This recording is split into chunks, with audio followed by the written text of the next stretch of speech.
Hello everyone. This is a different kind of video to the type that I normally make, which go out to a specific kind of audience. And these are people that have already decided for themselves that they are critically minded truth seekers. They want the truth of a situation, no matter how unsettling or difficult it might be. They've decided that they're sick of being lied to, they don't appreciate deception, and they want to have access to alternative viewpoints and different ways of viewing a situation to what we're given by the mainstream media and government spokespeople. So we're finding ourselves in extraordinary, unprecedented circumstances at the moment. You don't need me to tell you that. A lot of people are going to have some unexpected time on their hands, so it is a good opportunity to take a look at some alternative perspectives on what we're being told in the official version of events about what's happening in the world right now. Now, in the past, you might have been someone who has been tempted to dismiss the likes of me and the many others putting out this sort of information as a conspiracy theorist.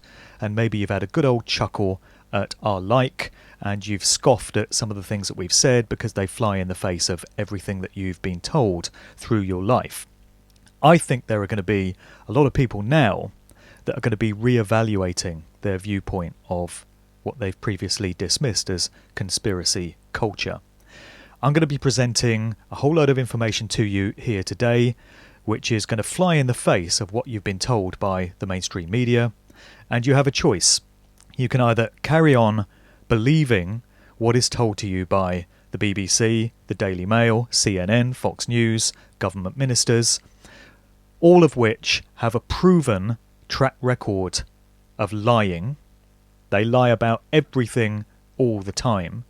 Just a couple of examples. If you cast your mind back to the Second Gulf War invasion of 2003, where we were told by the mainstream media, these very same institutions, that Saddam Hussein had weapons of mass destruction that were ready to launch in 45 minutes against his enemies, and that is the reason why the West has to go to war against Iraq to stop this despotic dictator in his tracks. Well, you may recall that it later came out through the very same mainstream media that this dossier that had been presented to Tony Blair's government was in fact false, and that these weapons of mass destruction didn't exist at all. That's just one example. You may also remember the story in 2011 that Osama bin Laden, the boogeyman, the dastardly villain that we're told was behind the events of 9/11, was taken out by a group of Navy SEALs when they invaded his compound in Afghanistan, and his body was ceremonially dumped at sea. So none of us got to see it, but in respect of his Muslim culture, they buried his body at sea. That also was completely false. It was a load of crap. Osama bin Laden, and there is documentary evidence to show this, actually died in 2001, at the very end of the same year in which 9/11 happened. There are newspaper reports and documents showing that he died in an American hospital in Dubai in December of that year. And yet we're told that 10 years later, this crack troop of Navy SEALs take him out, and it's a great victory for America and the West. These are complete lies. They're provable lies, and they were told to you as if they were truth by the BBC and by government ministers, keeping straight faces while they tell you the lies. Well, these are the very same people that are giving you the official version of what's going on with this so-called COVID-19 coronavirus outbreak, which has affected all our lives. You can't hide from this one because we're all brothers and sisters going through the same experiences now. So if this is not a situation that makes you want to wake up to the cold, harsh truth of who's really running things in this world, to be honest, there really is no hope for you. And if you're feeling the instinct to turn this video off now because you think I'm speaking a load of crap, then you are beyond salvation, quite frankly. So the rest of this video is for people that are mature enough and are strong-minded enough to at least consider some alternative perspectives on things. Now, why am I making this video and what's so special about me? The answer to that is absolutely nothing. There is nothing special about me. I'm just an everyday guy. I come with no specific qualifications, no affiliations to any industry, to any institution or other. And this is the reason why I can have a valid perspective on things. If you think that only doctors and professors and people that have letters after their names and particular qualifications are the only ones that are justified in speaking out about issues that affect us all, you're making a fundamental mistake. If you've been through an institution such as this, and if you've achieved academic qualifications, it means that you have ulterior motives in what you speak about, particularly if your career depends upon it. And if you say the wrong thing, it could jeopardize your career path. That is a surefire way of making sure that somebody sticks to some narrative or other in whatever they say. When it comes to everyday people such as myself, I've taken no oaths of allegiance to any kind of secret society fraternity, as many of these leaders of society do, whether it's Freemasonry or any of the others. I have no particular affiliations to any institution or organisation. I have no letters after my name, and I have no specific educational qualifications. This means I can look at a situation from a detached perspective with an open mind, apply critical thought, and arrive at my own conclusions, which don't have to adhere to any other agenda or motive at all. And this is what so many of us now need to start doing. So I'm under enforced house arrest, martial law, being held in collective punishment, which is what it is, just like the rest of you watching this. And I'm not happy about it.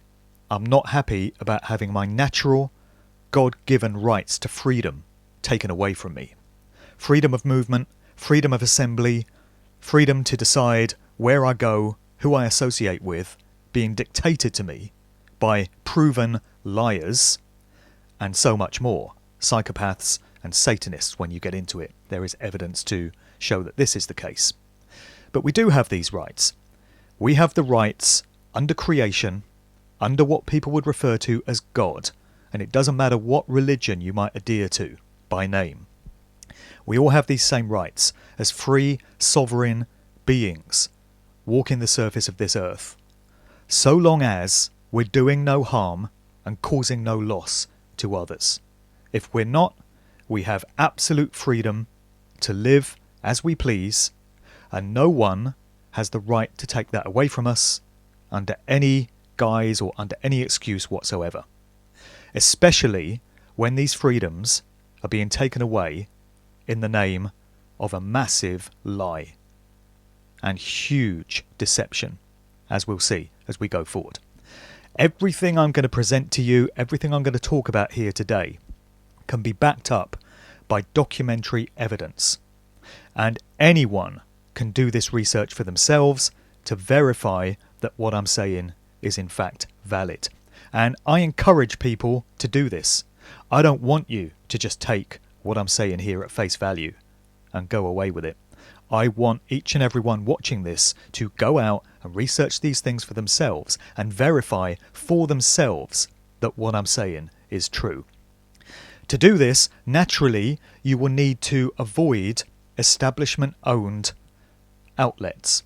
So forget the BBC, forget any kind of mainstream corporate or state-owned news outlet, because all you're going to get there is propaganda. These are mouthpieces for the elite establishment, which is doing all this to us. So you have to avoid them. Google searches, similarly, are not going to throw up a huge array of reliable sources to go to, independent sources, because Google is corporate owned and is a part of this whole elite establishment as well. So you'll need to be creative and you'll need to go to many different sources to back all this up. But below this video in the notes, I'm going to be posting a whole load of resources to get you started. And you will find that when you dive down one of these rabbit holes, they lead to so many others, and it will give you so many other resources and so many other things to follow up. A really good place to start would be, I would suggest, the website of David Icke. And I can already hear people groaning and rolling their eyes at the mention of that guy's name because of the way in which he's been systematically demonised by the mainstream media over the years and branded to be a conspiracy nutter and all this. Well, again, I would ask those of you that are mature enough and courageous enough and strong enough in your mind and in your constitution to give what this guy is now speaking about a chance. Go to his website, davidicke.com. First of all, there's a great resource there of links to other articles, other videos, other researchers' work looking into all this stuff. And secondly, you've got a bunch of interviews that David Icke himself has done. And I would ask anyone that has dismissed him in the past to listen to one of these recent interviews. He's done 2 recently with London Real, an interviewer by the name of Brian Wilde. He did one with a guy called Sean Atwood in recent days. You'll find those at davidicke.com. Again, the links are in the notes. And ask yourself, does he sound like an unhinged nutter spouting a load of nonsense that he's pulled out of his arse? Or is he talking a whole load of common sense and delivering it with great balance and great insight? And is he offering you documentary evidence to back up what he's saying as well? So that would be a good place to start. In terms of how I want to set the scene for this, I think the best way I can get it started is to make the statement that the world is nothing like we've spent our entire lives being told it is and being entrained to think of it as. The world is not run by the people you think it is. There are groups and networks and organisations that control every aspect of our daily lives, and they've been doing it for a very long time. They control every institution in every walk of life. So they've infiltrated, hijacked and steered the governments of the world, the political system of the world, the banking and financial systems, the science and medical industries, Big Pharma as it's known, the big pharmaceutical cartels, the world of the military, the world of educational establishments, the world of entertainment, whether it's Hollywood movies, the music industry, television, the world of big sports, and just about everything else you can think of. So Boris Johnson doesn't run the United Kingdom. There are others beyond him, much higher up the structure of power, that tell him what to do. It's the same thing with Donald Trump. Donald Trump doesn't run the United States of America. And if you want confirmation of that, look for the video that I've posted a link to in the notes below, featuring an American politician by the name of Mike Pompeo, who in recent days was delivering a talk where he's addressing this COVID-19 coronavirus situation. And he refers to it as an exercise. It's an exercise gone live. In other words, it's like a training drill. And with so many world events of recent times, specifically these terror attacks that we're told keep happening at the hands of ISIS, or Daesh, or whatever they're called these days. And there's a good question. What's happened to ISIS in all of this? Wouldn't you think, with the world on lockdown and everything grinding to a halt, it would be an ideal opportunity for a dastardly terrorist organisation to strike? Well, nobody's expecting it, and yet we've heard nothing from ISIS. Why would that be, I wonder? There are reasons for that. But in this Mike Pompeo address, he mentions that this is an exercise. It's a training drill, in other words, which has gone live, and so the public is being told it's a real thing. And Donald Trump, who's standing by the sidelines, says something to the effect of, "I wish you'd told us. I wish we'd known." So this is telling you that there are forces beyond Donald Trump's pay grade that are dictating this situation. And he's the guy that's put out there as the figurehead to give you the impression that he's in charge, but he's quite clearly not. So these groups, these networks, these institutions are referred to by many different names. Sometimes they're called the shadow government. Sometimes they're called the deep state. They can be referred to as the New World Order. They're sometimes called the Illuminati. That's a phrase you may have heard. It's quite a misleading one. It's often misused, but it's, again, addressing the same groups of people that we're talking about. And they're referred to as the hidden hand. So they operate all over the world, and the evidence that this is the case can be seen from the fact that virtually the entire world is in a lockdown situation right now, and the general public of all these nations are being told they need to practice things like self-isolation and social distancing and all this. So the governments of pretty much the entire world, with only a few exceptions, have come together on the same page and agreed on these actions. When have you ever known that to happen before? When have you ever known all the governments of the world to agree on the same thing at the same time, and the general public of the whole world to find itself in the same situation as each other? It's unprecedented. It's never happened before, but we can see that all these governments of these different nations are being dictated to and have been instructed to apply all these social changes at the same time to hold the whole world in lockdown. Now, for anyone that is doubting all this still and whose first instincts are to scoff at it and just say it's all a load of nonsense, I would ask you to consider three things. And I've outlined these many times before when I've done presentations such as this. So this is for all the skeptics and all the doubters and all the people that are still inclined to believe everything that they hear on the BBC Evening News. First off, I want you to place yourself in the position of one of these elite dominators that I've just outlined. What would you do if money was no object? If you could literally create money from thin air, which is what these elite bankers that basically run the world do. When it comes to money issued with debt, with interest, usury, quite literally, money is being created out of thin air. Figures are being typed into a computer screen and they bear no resemblance in reality to there being anything to back those figures up. That money does not exist in physicality. It's illusory, it's imaginary. So if you could create all the money you ever wanted, would you want to infiltrate, hijack and control as many different institutions and walks of life as you could? Would you certainly want to own and control the mainstream media to control the news that the vast majority of people get access to, and thus the belief systems and the perceptions that they form? Would you want to do that? And here's another good question for you, just as an aside. Do you consider it strange that pretty much every mainstream news outlet in recent weeks has been running exactly the same stories on exactly the same day all over the world? Wouldn't you think if newspapers and TV networks and radio stations were staffed by real investigative journalists who were going out there sniffing out stories, uncovering information and reporting what they find, would you not expect to have every different outlet giving you a different headline on the same day? So this newspaper has uncovered this thing, this TV network has discovered this and they want to report this to you, but we don't get that. We get exactly the same news reported through all these different outlets at the same time.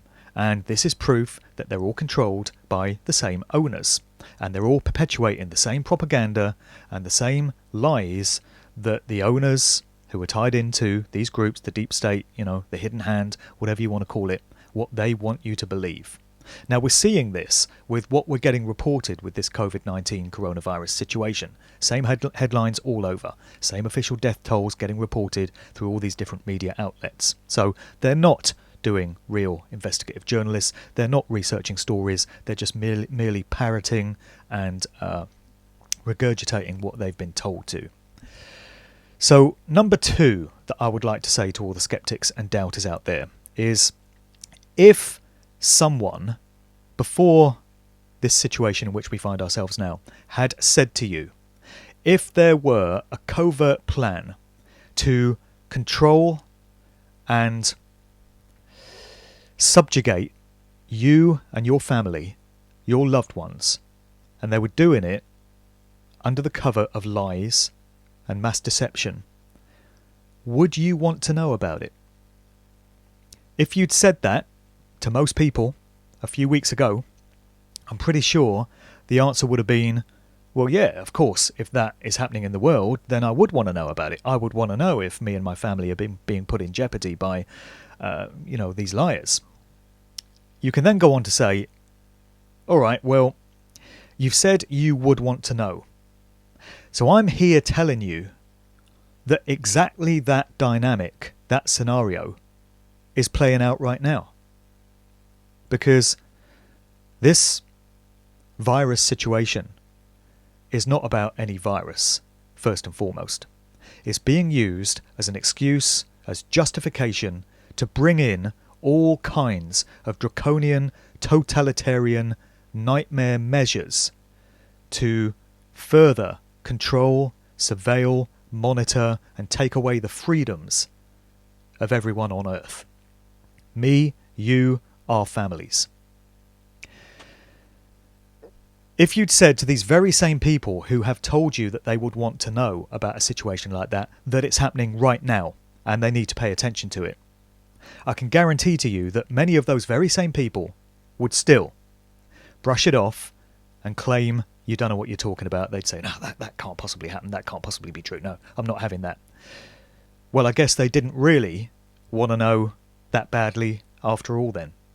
There are two common misconceptions that are very often heard which apply here. You often hear people say, oh, the government would never do that. The other thing they'll say is, and even if they did, the mainstream media would tell us about it. Well, we've already established that the governments of the world lie for a living, routinely, every day. And we've already established that mainstream media corporations and state-owned broadcasting networks don't tell you the truth. They give you approved narratives. When it comes to the corporate-owned media, if you do the research, and I encourage everyone to, you will discover that all these companies fall into the hands of a ridiculously small number of holding companies, of owners. In other words, there's top-down power and there's top-down policy and approved narratives being filtered down through these organisations so that they all stick to the same script and tell you the same thing at the same time. So this all makes a mockery of these statements. The government would never do that. Well, they are. And the media would tell us about it. Well, of course they won't. But alternative media outlets and independent researchers, and to a large extent citizen researchers, because anyone can uncover this stuff for themselves now. Anyone can do the research. We have the internet at our disposal right now. How long it will remain in its current form, we don't know, but for as long as it's here, we need to be utilising it. So anyone can do this information and prove to themselves that what we're being told is a bunch of lies and is being used to justify other methods and tactics and measures that are way more scary in the long term than any virus. The third thing that I would like to say to skeptics and doubters is consider also the type of public reaction that would most suit the controllers in a scenario such as the one I've just outlined. Would it not be a widespread scoffing condemnation of anyone that offers an alternative viewpoint to the official approved narrative? Would that not suit them down to the ground to have members of the public brushing off anything that conflicts with what they're told by the BBC or by a government minister or by CNN or whoever as, oh, that's a load of conspiracy theory, that's a load of nonsense, you've just pulled that stuff out of the air, there's no foundation to any of that, I'm going to carry on getting my information from trusted, reputable sources? Is that not exactly the kind of reaction that allows controlling agendas to continue? Because people don't think or don't feel compelled to look into whether what they're being told is true or not. What the governments of the world and those that control them don't want is people capable of independent critical thought who don't just take what they're told at face value, but they go out there and research it for themselves and satisfy themselves as to whether it has any validity or not.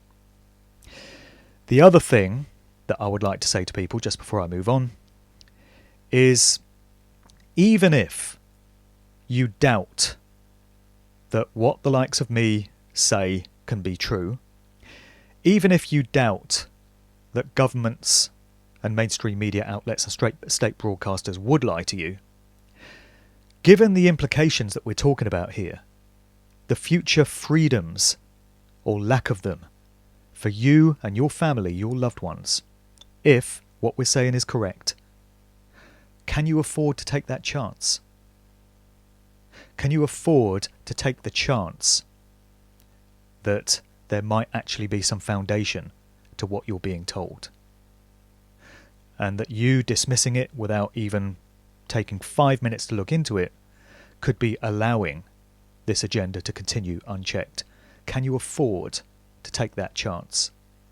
When you've got children, when you've got grandchildren that are going to have to live in the type of world that's being rapidly unfolded in front of us right now, could you live with yourself if you had been warned about it, but you chose to do nothing, or you chose to continue believing proven liars? Alright, so this brings us to our current shared situation. There'll be many people watching this whose businesses, small business, is likely failing, maybe beyond repair.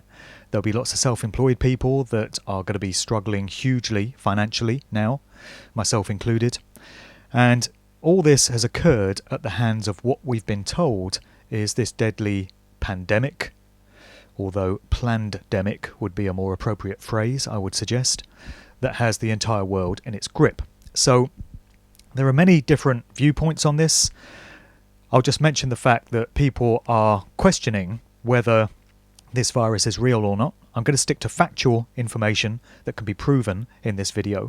So I'll just mention in passing that certain people are questioning whether this virus is a real thing, or if in fact what we're looking at is a strain of the flu, which occurs every year. Around about this time there's an outbreak of flu. Many people die from it every single year. This was the case in 2019. Thousands of people in each one of these countries died of the flu. There was no social distancing then. There was no worldwide lockdown. People weren't walking around in masks. People weren't getting nervous and jumping out of the way when somebody walks into the same aisle in the supermarket as them. It just goes unnoticed and unreported. So a lot of the symptoms that are getting reported with COVID-19 are very similar to those of the flu. And so some people are questioning whether it's even real. I'm not any kind of medical doctor myself, or immunologist, or virus expert, but there are those from these medical professions who have come forward to state that a virus can't actually be spread from person to person in the way we're told this one can. Again, I would encourage you to go away and do the alternative research into this rather than just taking my word for it. I'm just reporting the fact that there have been medical professionals that have broken ranks and come forward and made these claims. They've also said that viruses, and this is medically provable by the way, many viruses live within each of us all the time. The function of a normal healthy immune system is to combat any potential threat from these viruses so that they don't bother us or cause us any harm. That's what the immune system is there for. The testing that's getting done in hospitals around the world for this COVID-19 thing, so insiders have said, again, people from these industries themselves, there'll be some links below where you can read some of these comments and look at some of these videos. They've said that the testing kits are designed to identify the remotest trace of what they're calling COVID-19. Now, many, if not all people, are going to have what they're referring to as COVID-19 in their system already. So when the test is identifying slight traces of it, and they're then chalking this up in the official figures as the infection rate of people that have succumbed to this virus, it's skewing and inflating the figures out of all proportion and out of all common sense.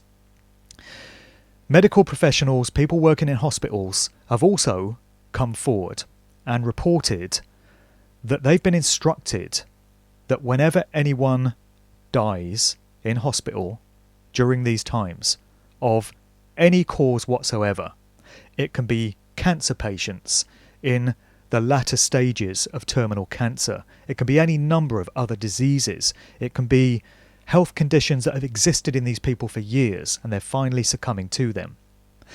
But if they're tested, and everyone going to hospital is now being tested for this COVID-19, and the test shows that there is even the slightest trace in them, then the cause of death on the death certificate is being listed as COVID-19. And we're getting this in mainstream media reporting. You get the phrase, this person tested positive for COVID-19 and they died in hospital, or this person died after testing positive for the virus. So they're twisting things, they're distorting things to make this pandemic sound more widespread than it is, more scary than it is, and to make it sound as if people really are dying and the whole thing is out of control. This is enabling them to control this lockdown narrative by scaring people shitless so that they want to stay in their own homes, or if they do go out to the supermarket, they want to put a mask on and stay as far away as they can from everyone else because they're terrified of getting what they've been told is this deadly disease. Other medical professionals have said that the body's natural reaction, again a part of a functioning immune system, is when it's exposed to any kind of toxicity or any kind of poison, it seeks to shed this biological matter through the cells of the body. And the result is something similar to what we're told are the symptoms of a virus. So we can think of all kinds of causes of toxicity. This can come from wireless and microwave frequencies, electromagnetic frequencies, which are being emitted from wireless routers, smart meters, all kinds of smart devices, cell phones, tablets, laptops that people have in their homes. Another cause of toxicity or poison is all the crap that's getting sprayed in the air through aeroplanes. It's known by the name of geoengineering. If you've never come across that subject before, you can research it. It's admitted to now by the governments of the world that there is a program of geoengineering that takes place. If you look up to the skies on the right day, they don't do it every day, but certainly in recent days they have been, you'll see these white trails of vapour being crisscrossed across the skies. And the official story will tell you that it's condensation. They refer to it as contrails. They say it's normal water vapour crystallising at those high altitudes. Well, there's an alternative take on all of this, and if you research geoengineering, what is often known as chemtrails, you'll discover that actually what's being pumped out by these planes is a cocktail of toxic chemicals and heavy metal particles, which then fall to Earth and have a devastating effect on plant life, on the soil, and on us when we're breathing this stuff in. So there's another source of toxicity that might be causing people's cells, through their immune system functions, to shed what we're told are symptoms of a virus. And there's another thing that causes this toxicity as well, and that is when people are in a fearful, anxious, or stressful state. Does that sound familiar at all? What might cause people to be in a fearful, anxious, and worried state? Well, mainstream news bulletins pumping fear and doom into the nation every 5 minutes would probably do it. Being told you've got to stay boarded up in your own house and you're only allowed out twice a day because if you go out any more, you stand the chance of getting this deadly disease yourself or spreading it to others. Well, that would be a source of fear and stress, wouldn't it? Losing your livelihood, wondering how you're going to feed your family, wondering how you're going to pay your bills, that would be another source of it. It's very well known that when you're in a fearful, anxious, stressful state, your immune system is depleted and it doesn't function as highly and as optimum as it should. So it seems quite strange that we're being given this advice by our governments who claim they care about us, they claim they're there to keep us safe, they claim they represent our best interests, and yet they're telling us to stay in this beautiful weather where the sun is shining, not to go out and get exposure to the life-giving force of the sun and the vitamin D and all the other nutrients that we get directly from the sun, but to lock ourselves away in the house in a fearful, anxious state. That doesn't even address the problems of mental health that are going to be occurring among many individuals when they're forced to stay inside and when they're not able to socialise and engage with other members of the public, including counsellors who they may have been very reliant on in previous times to deal with their mental health condition. People would have been getting by through the counselling they were receiving. Now we're told the only way you can get that is via a computer screen, remotely, virtually. It's not exactly the same as face-to-face social contact. Humans are social animals. We need to be with others as part of our everyday existence. Then you've got what is surely going to be an increase in suicides at this time from people who are already deeply depressed and are now being told they can't even go out and do the things they want to do. The suicide rate is going to go through the roof. There's domestic violence, there's the fact that kids are being kept off school, they're not having social contact with their friends, their peers, others of their age group. You know, an only child is being told you've got to stay in the house all the time and you can't have any contact with any other children. These are all devastating measures to our health as a community, as a collective, that are being forced on us by our governments. People need to question this. And the claim that it's to do with social distancing and it's to prevent the spread of this disease really doesn't fly in the weight of the evidence when you get down to it and when you do the research.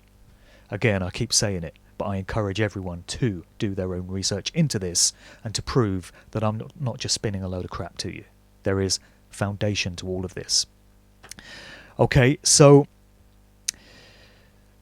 some people are of the opinion that this virus is not real. Others are of the opinion that it is a genuine thing. I can't say one way or the other, but I'm considering all the viewpoints, and that it is having a devastating effect on people that catch it.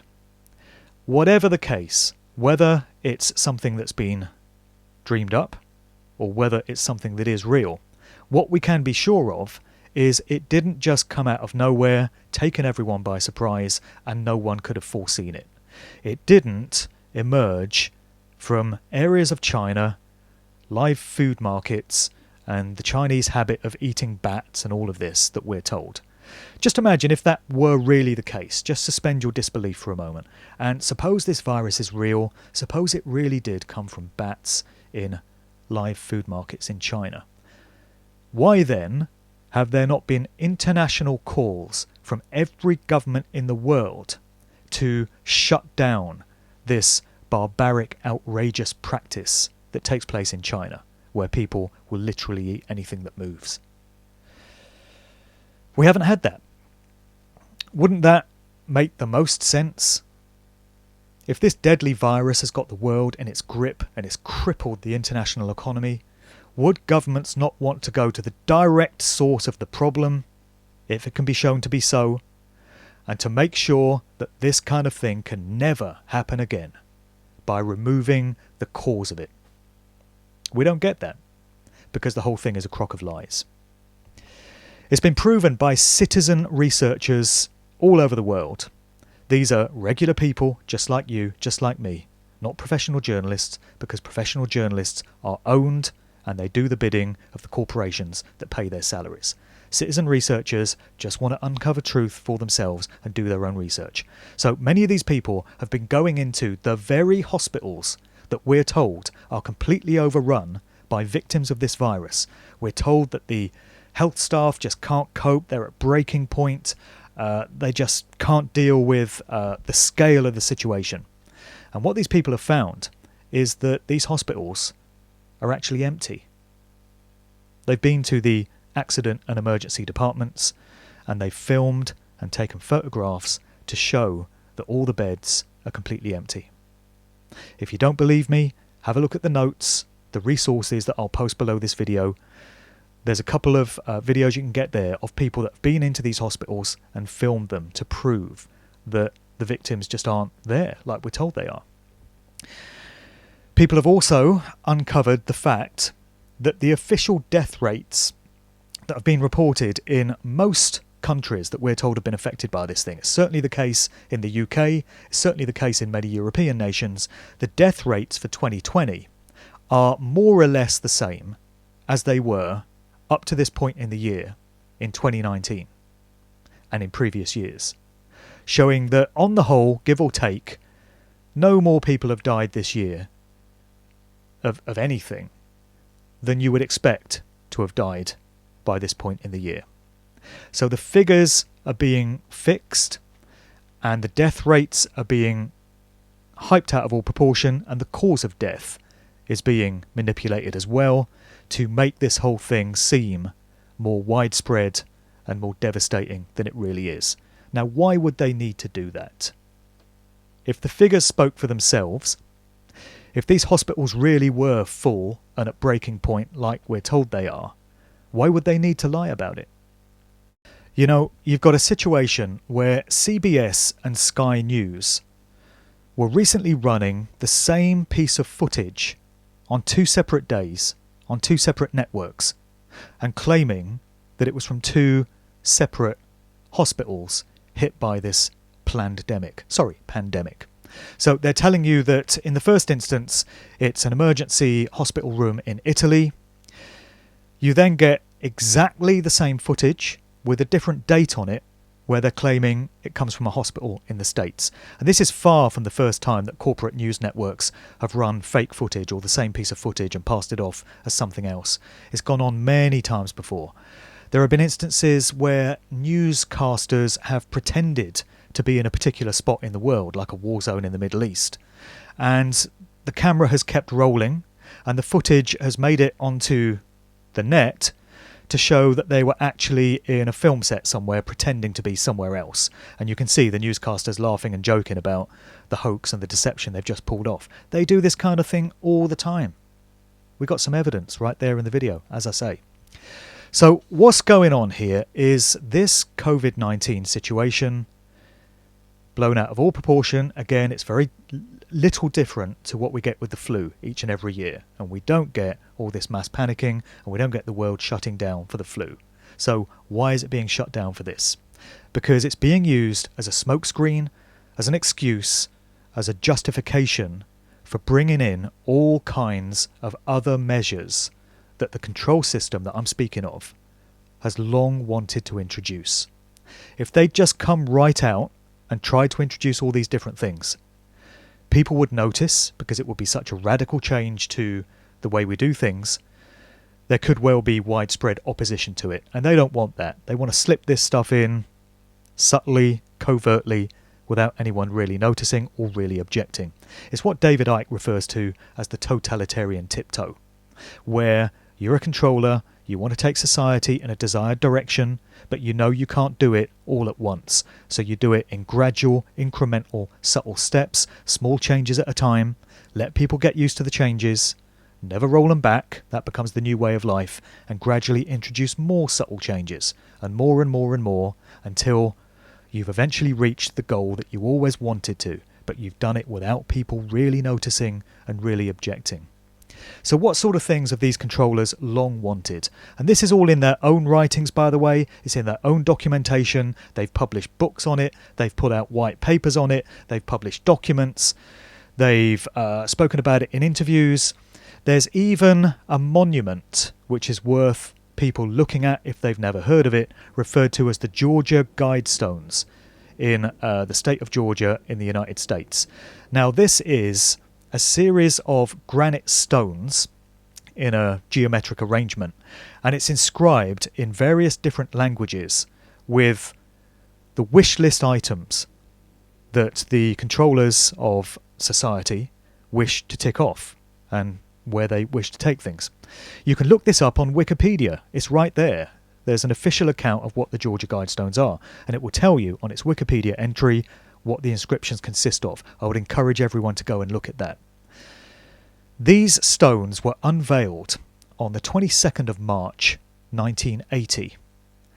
And they were said to have been installed by a guy who gave his name as R.C. Christian. This is certainly an encoded name. The date, though, becomes important because in the American way of expressing the date, the 22nd of March 2023 is expressed as 322. 322 is a number that's very important in various occult, ritualistic belief systems, not least a secret society fraternity coming out of Yale University in the States, known as Skull and Bones. Both George Bush's senior and junior were a part of this Skull and Bones organisation, as was John Kerry, the political candidate of a few years ago. Again, check it out. Go and look for it. Don't take my word for it. Skull and Bones is real. It is a secret society coming out of Yale, and the number that is associated with it is known as the Brotherhood of Death, is 322. So we get this monument, the Georgia Guidestones, unveiled on 322 of 1980, meaning that on the 22nd of March this year, 2020, it was the 40th anniversary of those stones being erected. And right around that time, 22nd of March, is when we saw many of these countries going into lockdown, these draconian measures coming in, and we're told the death rate from the coronavirus rising and going through the roof. One of the inscriptions on the Georgia Guidestones that is really worth considering is the one where they talk of maintaining humanity in perpetual balance with nature and keeping it below the threshold of 500 million.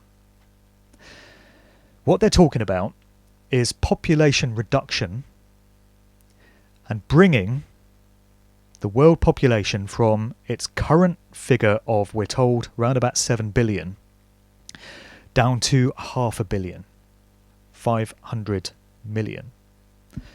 So, right there in those inscriptions, they're talking about reducing the worldwide population by a factor of around 6.5 billion. We're going to get into Bill Gates. The fingerprints of Bill Gates are all over this scam, this fiasco.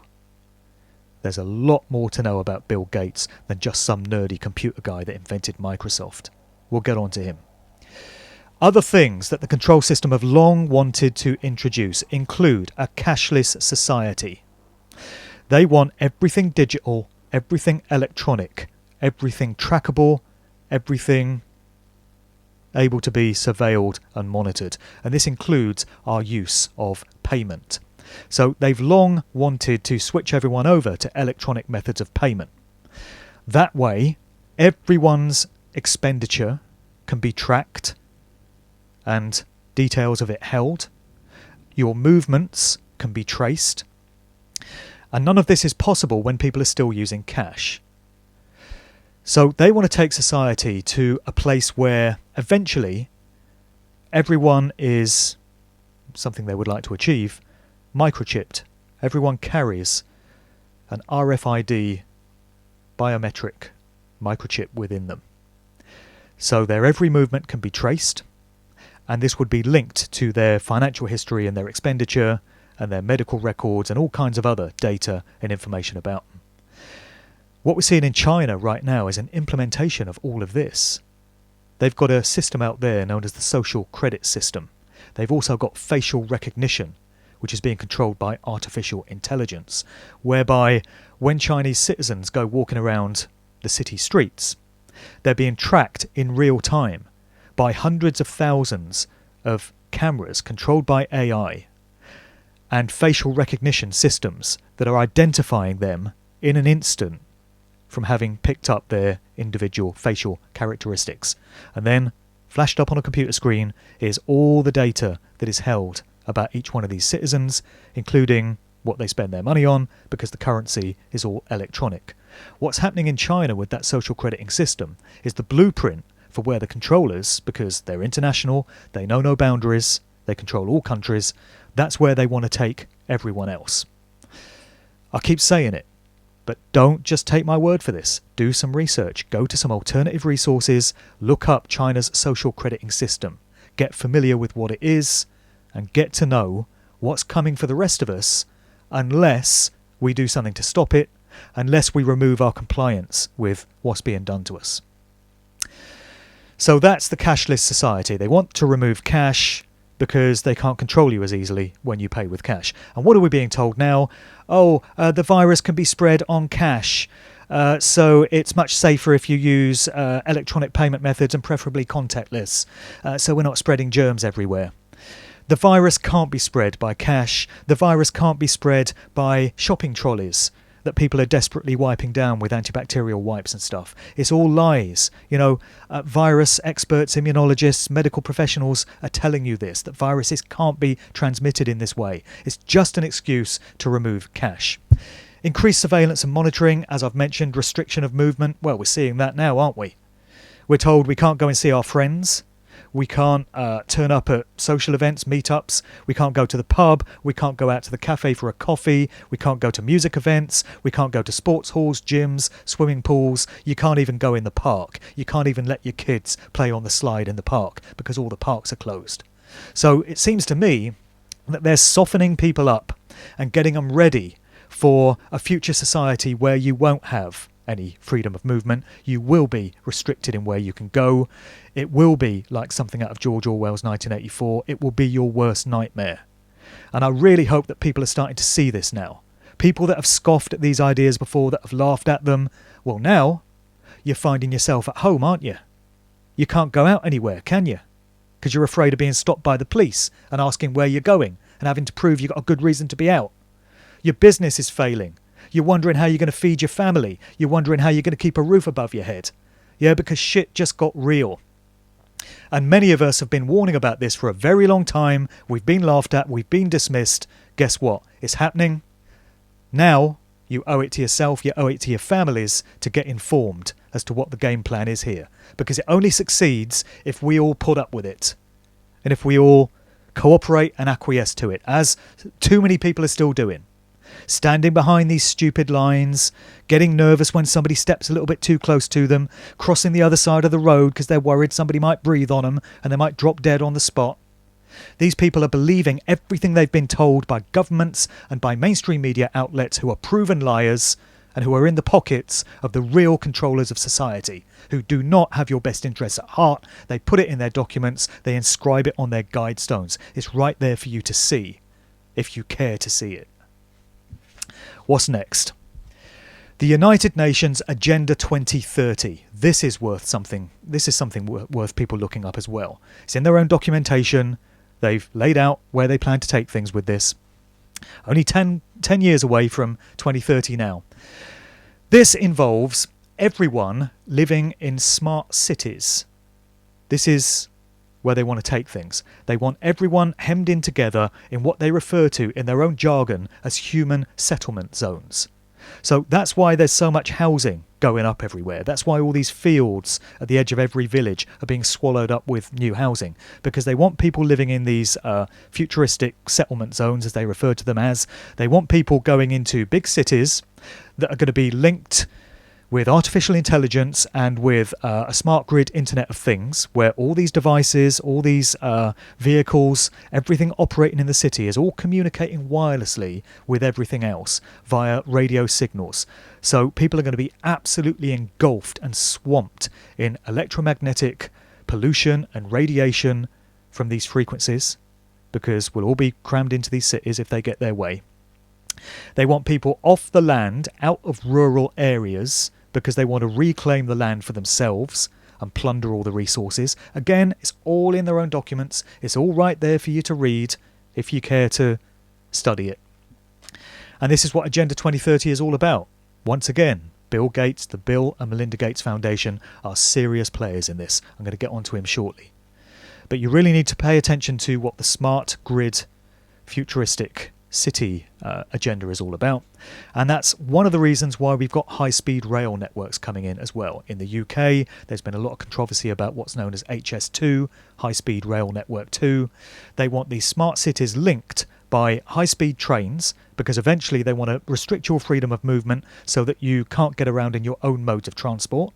You're just using public transport, and they want everyone travelling around by train, where of course they will be monitored and surveilled and tracked wherever they go. Again, this is happening in China. They've got the high-speed trains there already. They've got the blueprint for the futuristic smart cities in China, and that's what they want to roll out everywhere else. So they're softening us all up, ready for these changes, by putting us on lockdown and getting us used to different ways of doing things.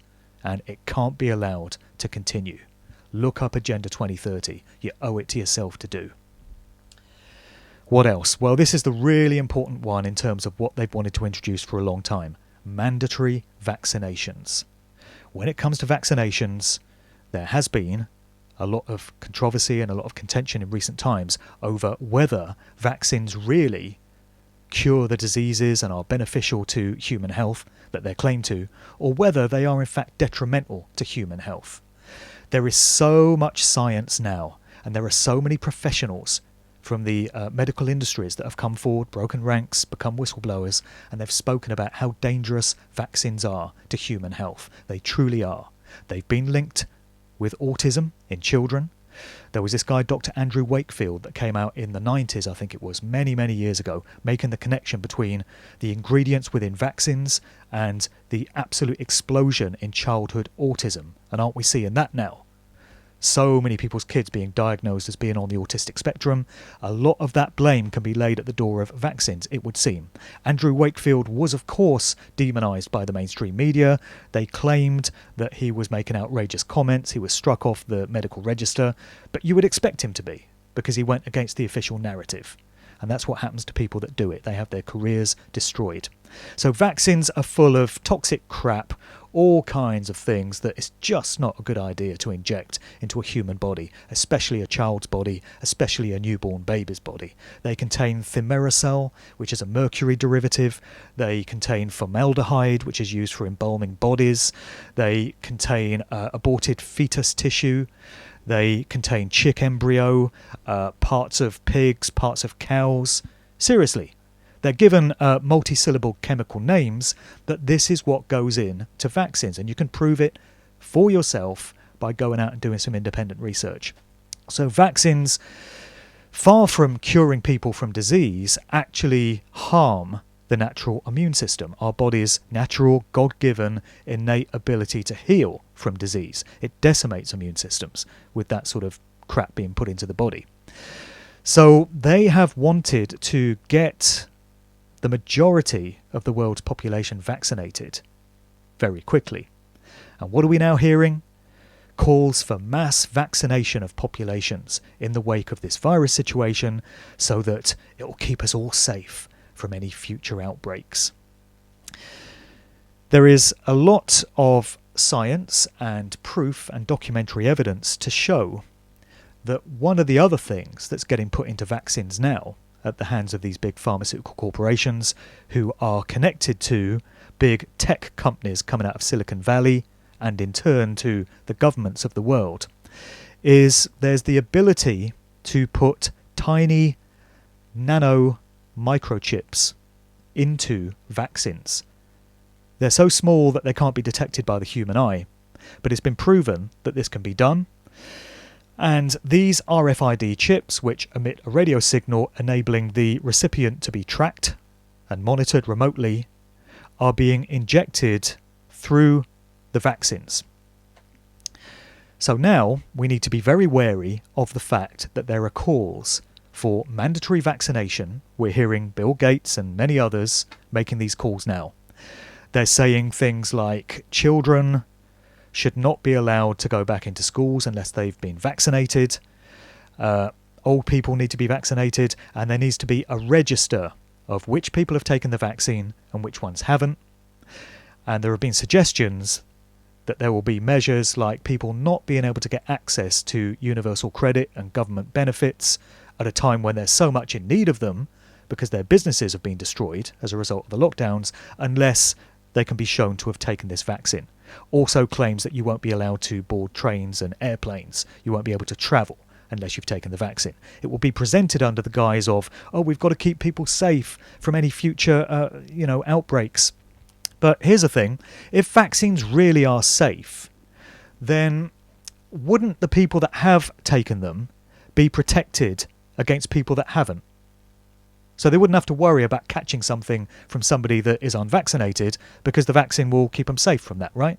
So this argument that's always presented in favour of vaccination, that, they say unvaccinated people pose a health risk to everyone else. Well, they don't pose a health risk to people that have been vaccinated, do they? If they work. But maybe they don't.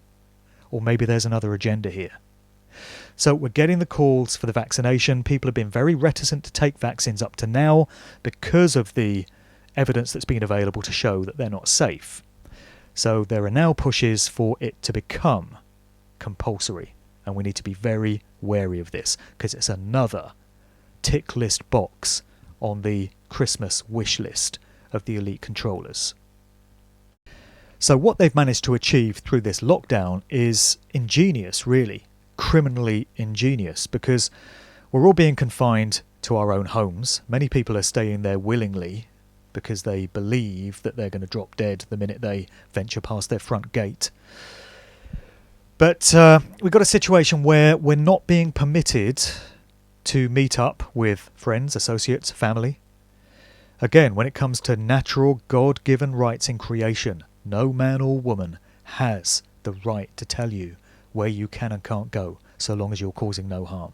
But we're being threatened with incarceration or bodily harm or financial extortion or worse if we defy these rulings at this time.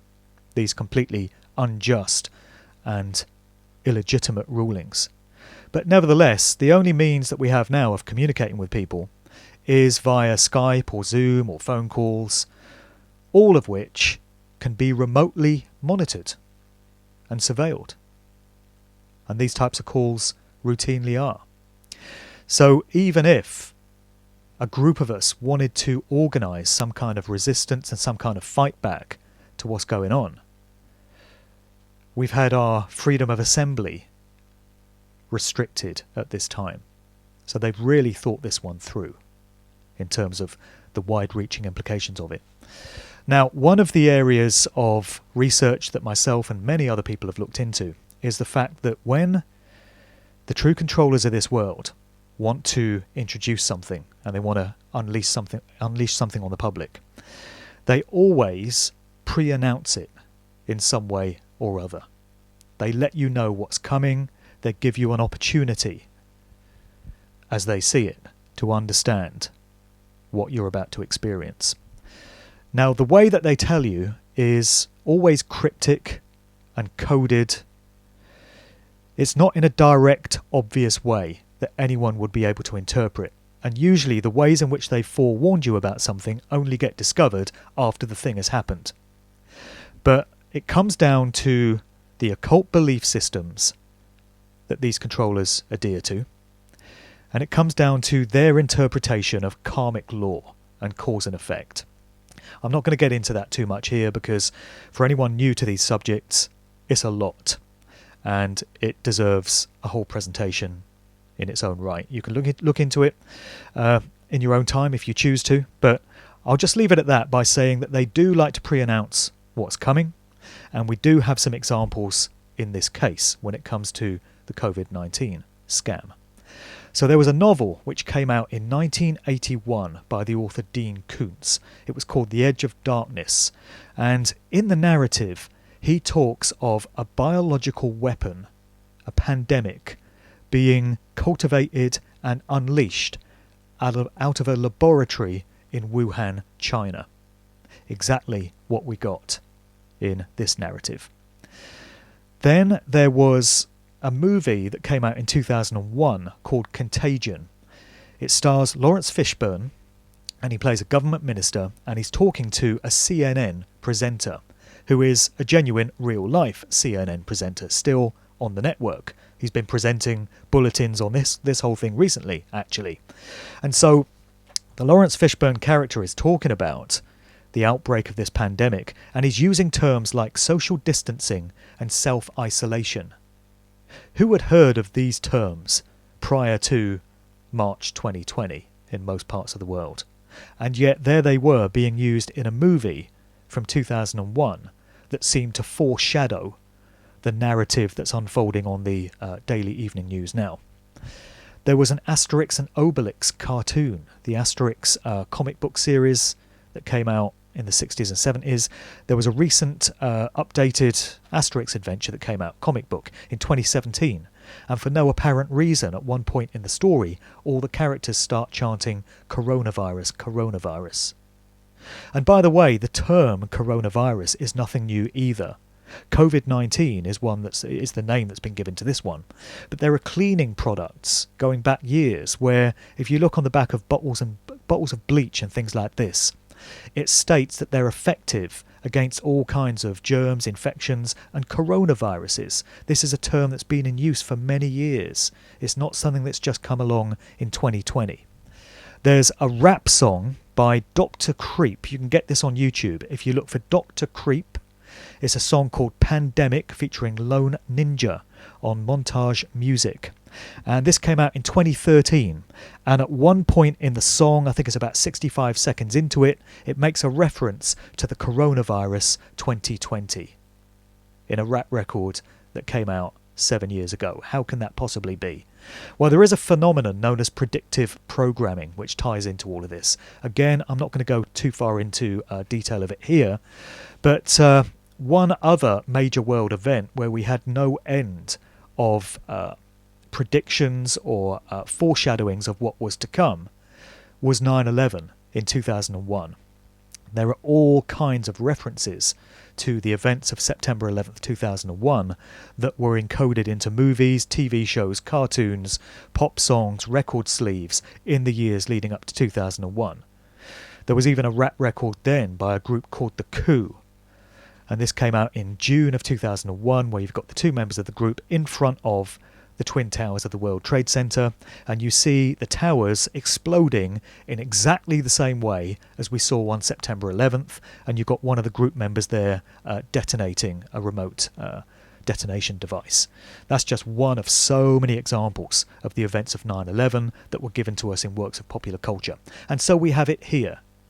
What are the odds of all these future references to a pandemic coming in 2020 connected to a coronavirus just occurring randomly or coincidence? I know a lot of people like to chalk things up as coincidence, just one of those things. But when you look at the mathematical odds of it really being a coincidence, as opposed to it having been planned and put out there deliberately by people that knew what was coming, you know, the odds just do not stack up, and the idea that it could have happened randomly becomes ridiculous if you're really being honest with yourself, and if you're really applying critical thought, and if you're not overrun and consumed by fear, which is what's being relied on so much in this current situation. People just becoming fearful and panicked and not knowing which way to turn.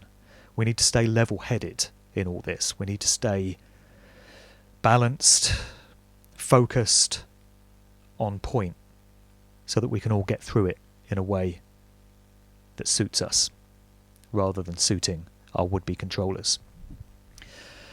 So we then have, and this is something that happens in every kind of situation like this as well, owned and paid for celebrities. So celebrities, anyone in the public eye, anyone you've heard of, any kind of household name, their careers are controlled. And anything that they do is there to suit the agenda of the true controllers of society. Celebrities don't get to go their own way and say their own things. They are directed in what they do and say. And we've got a few examples of that here. So we're told in the very early days of the coronavirus, Tom Hanks just happened to contract it. He was there in Australia with his wife doing some work, and he reports that he contracted the coronavirus or started showing the symptoms, and so he self-isolated as an example to us all. Tom Hanks does it. If it's good enough for Tom Hanks, we should all be doing it. And another thing that Tom Hanks reported from Australia was the fact later that he was typing some stuff up on a Smith Corona typewriter of all brands. And he said that he took the typewriter away with him because he likes to collect typewriters. Well, we've all done that, of course. You know, we go on holiday to Australia, we pack our luggage, and we put a typewriter in the suitcase, right? I mean, you know, it's just normal behaviour. You might make a case that that was just some kind of coincidence, were it not for the fact that Madonna, another bought and owned and paid for celebrity, also posted a video of her using a Smith Corona typewriter when she said that she was self-isolating. So now we've got two celebrities using Smith Corona typewriters. What they're doing is they're mocking us. They're mocking the gullibility of the general public that just swallow anything that these people tell them without any kind of critical thought. We then have Michael Stipe, the lead singer with the group REM. He's another lifetime player. He put out a video round about the time of St. Patrick's Day. And this is more mockery, because he starts the video singing his song, "It's the end of the world as we know it and I feel fine." But he's got a big grin on his face.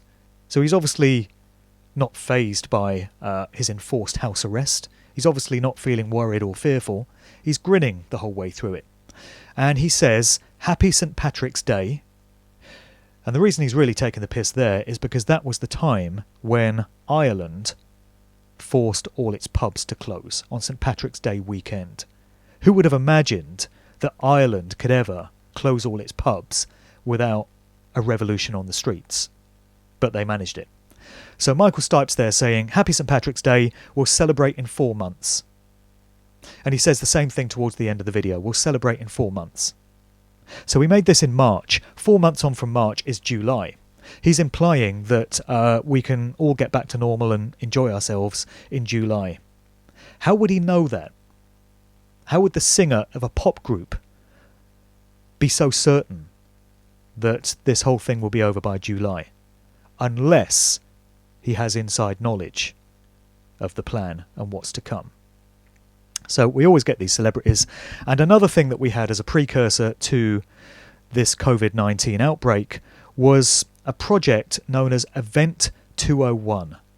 And I really do suggest everyone goes away and researches this. You can find information about this online. This was a joint project between the Johns Hopkins University in the United States, also the World Economic Forum, and the Bill and Melinda Gates Foundation. Here he is again. And what this was an exercise that was designed as a simulation of a pandemic outbreak. And it was supposed to be testing the preparedness of various organisations to deal with an event such as this, should it come along. Well, this took place in New York in October of 2019. And it, predicts an outbreak. 2 months later, coming out of China, we get such an outbreak. What a coincidence.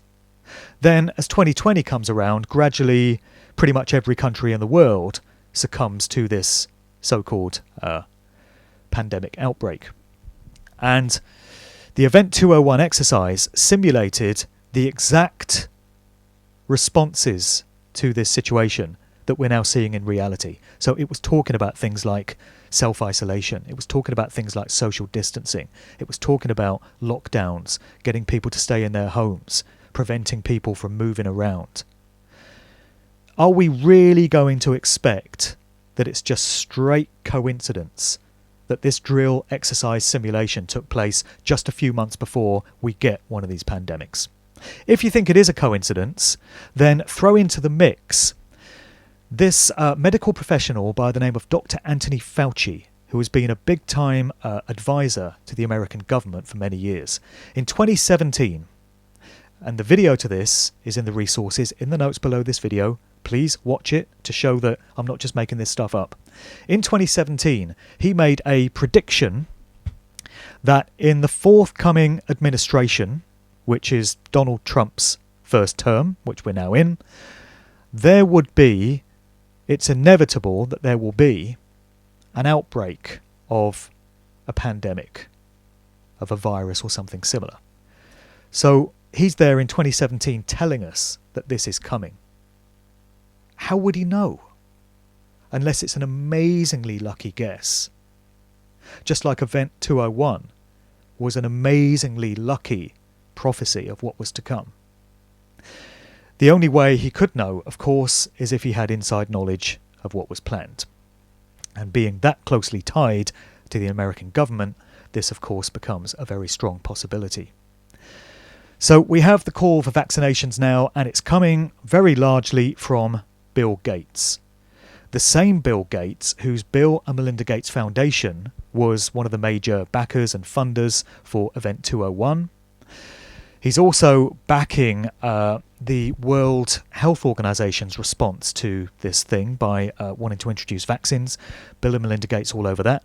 Bill and Melinda Gates are closely tied to the United Nations. He's been closely tied to vaccination programs in Africa and other parts of the world already.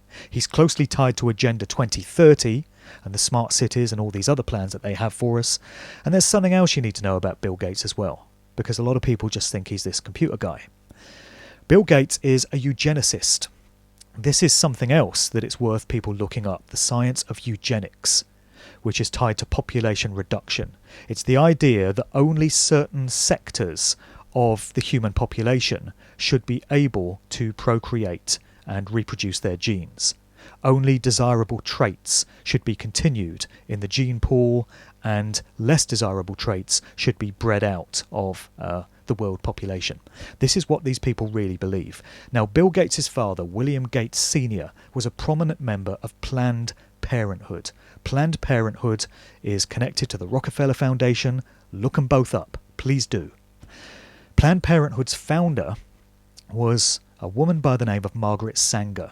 And you can get some of her quotes online, genuine things that she said, there's documentary evidence to show this, that give an insight into the mindset of a eugenicist, of somebody that believes that only their class, only their grouping should get to perpetuate and procreate their genes, and everyone else should be allowed to die off. Margaret Sanger actually made comments like, the kindest thing that a working class, regular family can do to one of its infant children is to kill it. She said that. I'm not making this up. You can get that quote. I'll try and find it and put it in the notes beneath. She also spoke of members of the general public who they refer to as useless eaters. That's how they see us, you and me, the great unwashed. She said they're like weeds, useless weeds that deserve to be, just plucked out. That is the mindset of a eugenicist. Bill Gates' father was a eugenicist. Bill Gates himself is a eugenicist. Here's a genuine quote that Bill Gates made in a 2010 public address with reference to vaccinations, which he's involved in big time. The quote reads, and it's a genuine one. You can look it up. You can find a video of him saying this. I'm not making this up. Bill Gates said, "The world today has 6.8 billion people. That's headed up to about 9 billion.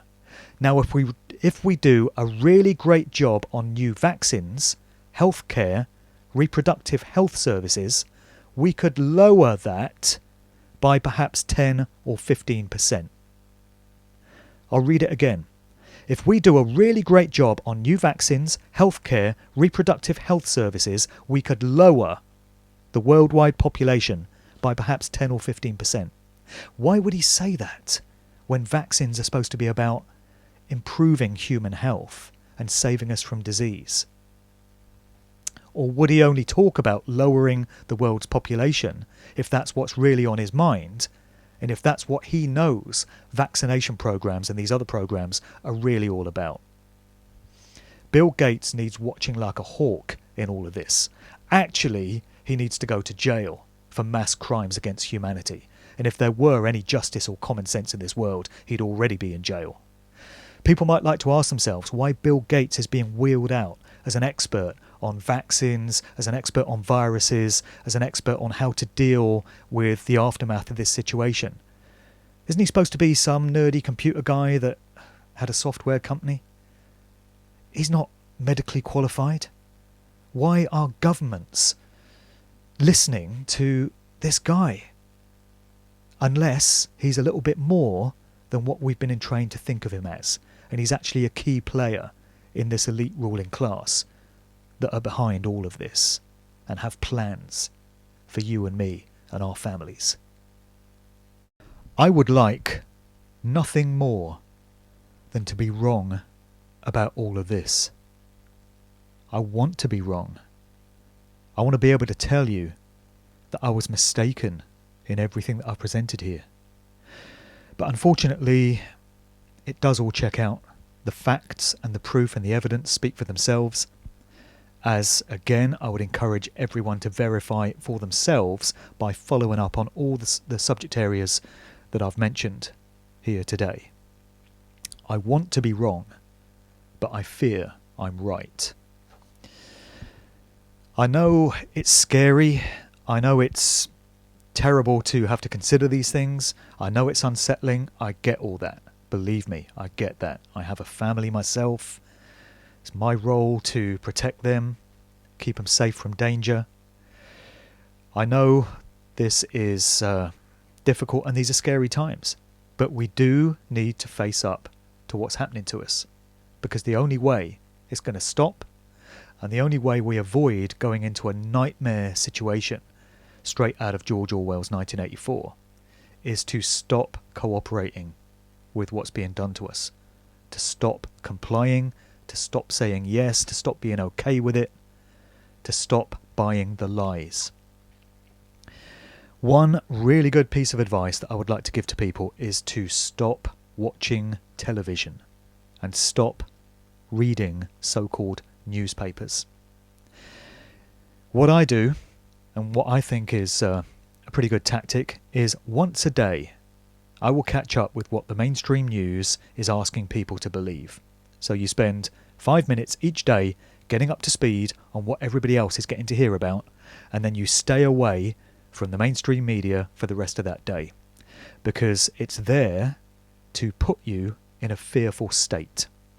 And as I mentioned earlier, when you're fearful, when you're worried, when you're anxious, when you're stressed, your immune system is depleted and you leave yourself open to all kinds of ailments. Isn't that ironic that the TV news is feeding you all this information that makes you fearful, and in the process is actually making you ill, or has the capacity to make you ill, when they claim to be protecting lives and protecting public health?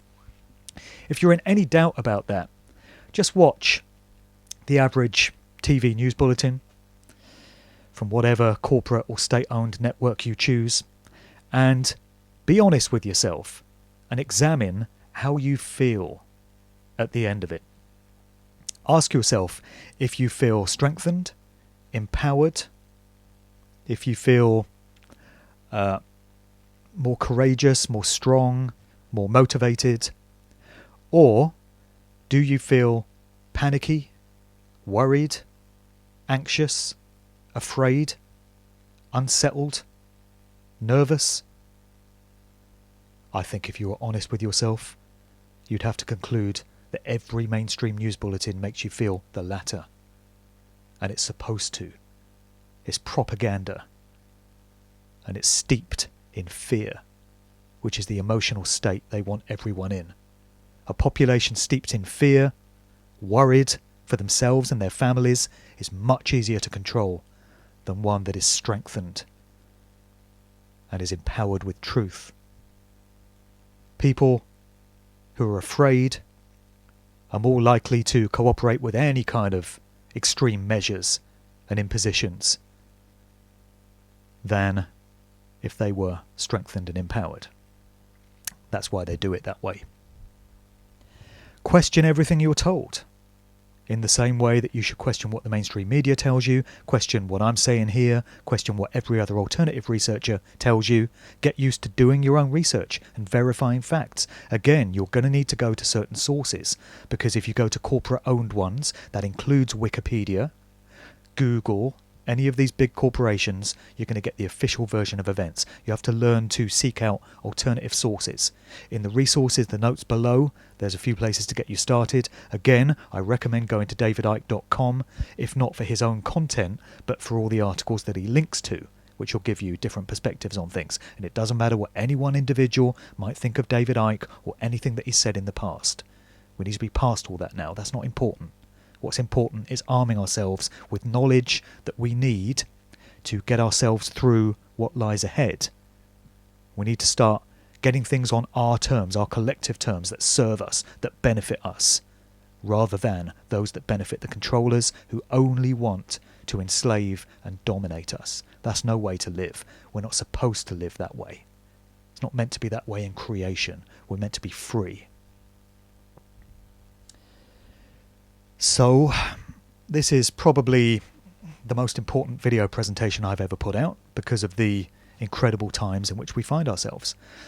How it all pans out from here really does depend on us and how closely we cooperate with this system of enslavement that's been designed for us, or how effectively we organise ourselves into non-compliance and not consenting to having our freedoms taken away any further. I wish everyone out there the best of luck. I hope that I will have won over a few people. The intention of this was not to preach to the choir. It wasn't just to give more information to people that are already on a path of truth-seeking. It was to try and get through to people that have never before thought to question the official narrative of what they've been told all their lives, or who have always considered conspiracy theorists to be just unhinged nutters spouting nonsense.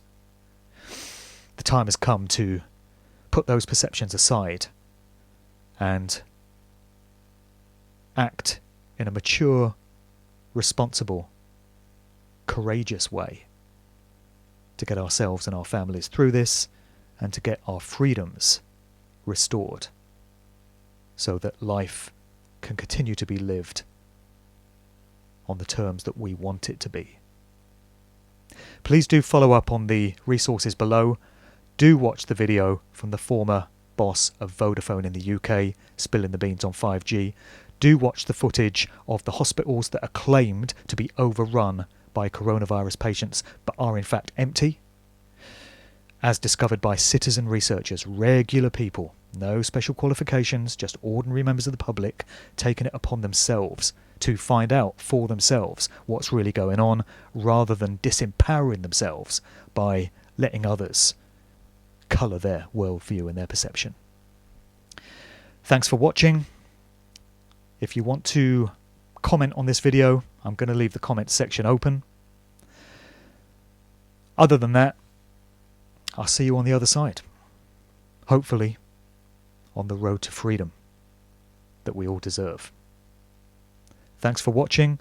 Please share as widely as possible. Share this video with anyone you think will give it the time of day to listen to it. We need the numbers. We need to come together and we all need to play our part. And if your part consists only of sharing this video with a few other people, then let that be your contribution. Thanks for watching. Thanks for listening. I'll see you in better times.